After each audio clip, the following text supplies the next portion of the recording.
মাঠে নামছে জামায়াত ইসলামী ও সমমনা দল। এখন কি করবে বিএনপি? আগামী জাতীয় সংসদ নির্বাচনকে ঘিরে রাজনৈতিক অঙ্গনে সরব হচ্ছে একাধিক দল। অভিন্ন দাবিতে মাঠে নামছে জামায়াত ইসলামী সহ সমমনা কয়েকটি ইসলামপন্থী দল। একই সময়ে পাল্টা কর্মসূচি ঘোষণা করতে যাচ্ছে বিএনপি।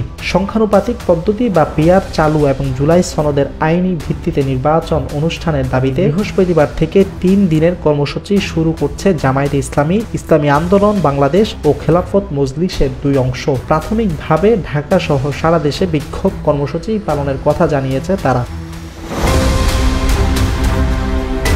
অন্যদিকে পাল্টা কর্মসূচি নিয়ে মাঠে থাকার সিদ্ধান্ত নিয়েছে বিএনপি। শুধু তাই নয়, ঘরে ঘরে গিয়ে প্রচারণার মাধ্যমে নির্বাচনী আমেজ তৈরির উদ্যোগ নিয়েছে দলটি। এদিকে বিএনপির স্থায়ী কমিটির সদস্য সালাউদ্দিন আহমেদ বলেন, যারা কর্মসূচি ঘোষণা করেছে তাদের সেই অধিকার রয়েছে। বিএনপি রাজনৈতিক মঞ্চ থেকেই তার জবাব দেবে। গুলশানে দলের স্থায়ী কমিটির বৈঠকে নির্বাচনী ইশতেহার তৈরির কাজ দ্রুত শেষ করার উপর জোর দেওয়া হয়। বিএনপির নীতিগত সিদ্ধান্ত, আগামী নির্বাচনে প্রতিটি আসনে একক প্রার্থী মনোনয়ন দেওয়া হবে। কেন্দ্রীয় নির্দেশনায় দ্বন্দ্ব এড়াতে বলা হয়েছে স্থানীয় পর্যায়ে। নেতারা বলছেন, সম্ভাব্য ফেব্রুয়ারির নির্বাচন সামনে রেখে দলকে এখন থেকেই পুরোপুরি নির্বাচনমুখী করার প্রস্তুতি নিতে হবে। রাহাত বিল্লাহ, নিউজ ডেস্ক।